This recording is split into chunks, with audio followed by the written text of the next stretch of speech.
responsabilité d'une catéchèse aux artistes à Jérusalem. Je rentrais de Jérusalem.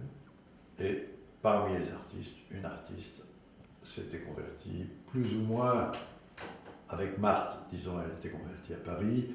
Et puis là, elle a rencontré Marthe et ça a été le bonheur. Et c'est Marthe qui l'avait envoyée à Jérusalem faire une retraite. Une retraite de conversion, une retraite baptismale. Enfin, voilà.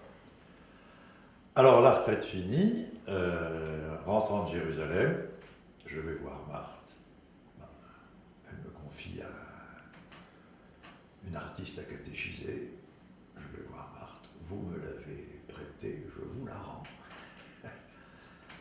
Et Marthe, ce qui était étonnant chez Marthe, c'est que on entendait parler de Marthe par le père Finet.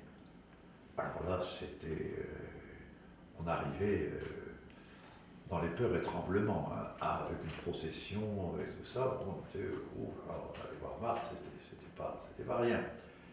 On attendait, à côté du petit fourneau à l'entrée de la ferme, on attendait. Et puis on arrive dans le noir. Alors ça tout le monde vous le dira, on arrive presque dans le noir parce que Marthe, elle ne supportait plus la lumière à cause de sa maladie. Et donc on arrivait, bon, au bout d'une minute, on s'habituait à l'obscurité. Bon, alors moi je me souviens que, je sais pas pourquoi, mais je me mets à genoux. Et Marthe dit, « Ah, vous ne mettez pas à genoux, j'ai pas de coussin. » J'ai pas de coussin. Bon, ben je dis, bon, je suis comme ça, je reste comme ça. Bon. Et du coup, je m'appuie sur le lit, voilà. Alors, il y avait Père Finet qui était dans le bout.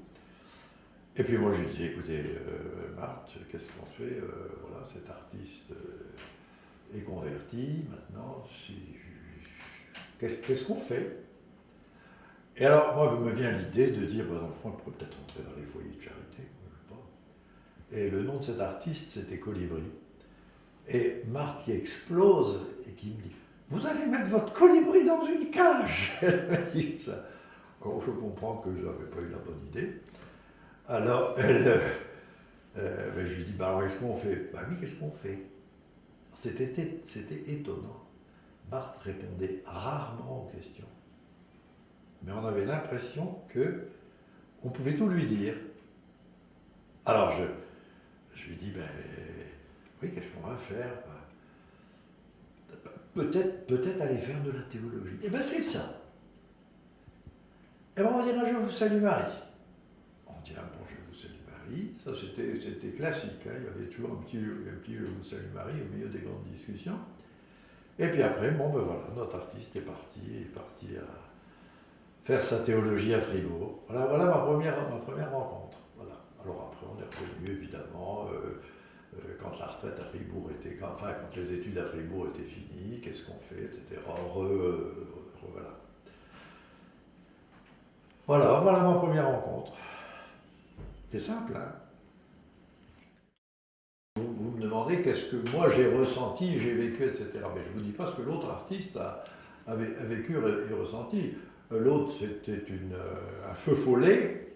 Alors, impossible d'attendre dans la cuisine, etc. Elle fait le tour de la ferme, elle revient avec des lapins dans sa poche. Et quand elle arrive chez Marthe, elle ne se met pas à genoux du tout. Elle fait un gros bisou à Marthe. Et puis elle dit, je t'ai rapporté des petits minous. Ces minous, c'était des lapins qu'elle avait fauchés qu'elle avait fauchés au clapier. Et Marthe qui dit, oh les petits minous, tu les mets sous mon oreiller.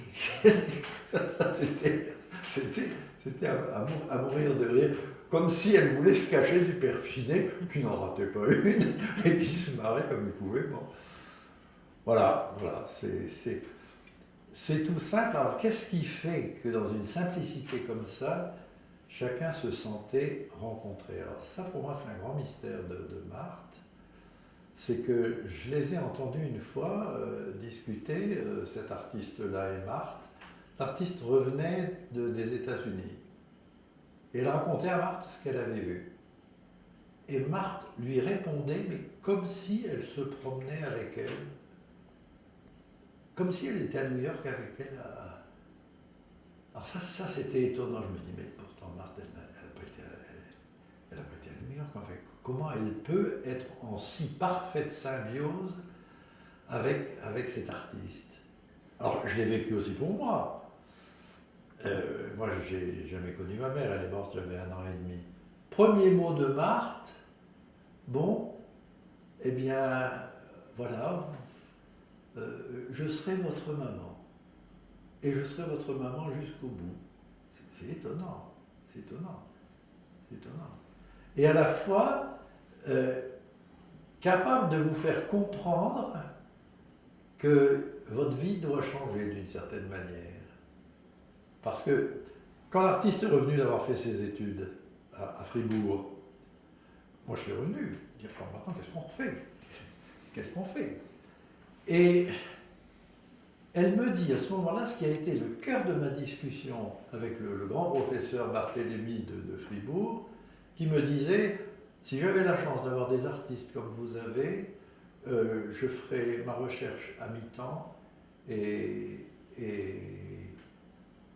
de la catéchèse à mi-temps, de l'art religieux à mi-temps. Et Marthe Brûle-Pourpoint me dit, ah ben il ne faut pas rester seulement un professeur d'université.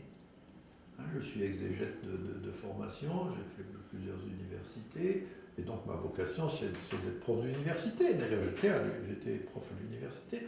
Non, il ne faut pas être prof d'université seulement, il faut aussi parler au peuple de Dieu, il faut être proche des gens, etc. Et je peux dire, souvent d'ailleurs je le dis, la catéchèse que j'ai inaugurée en France et puis dans d'autres pays, je peux dire c'est Marthe qui en est la mère. Et je fais exprès de dire la mère, je serai votre maman jusqu'au bout. Voilà. Ça c'est typique de cette espèce de symbiose que Marthe avait avec les gens qui venaient la visiter. De sorte que souvent les gens repartaient de chez Marthe et puis ils se sentaient tellement rejoints par ce qu'ils avaient vu, entendu ou dit avec Marthe, que pratiquement c'est leur vie qui repassait. Alors ils étaient intarissables sur ce que Marthe leur avait dit, alors qu'en fait elle ne parlait pas beaucoup. Moi je ne sais pas, j'ai peut-être eu 50 mots en tout, je ne dis pas 50 phrases, 50 mots en tout. Elle parlait très peu, avec beaucoup de bonheur, beaucoup de joie, mais beaucoup de cette espèce de sympathie qui fait qu'on se sent rejoint. Ça c'était pour moi, ma petites expériences que j'ai pu avoir. Voilà.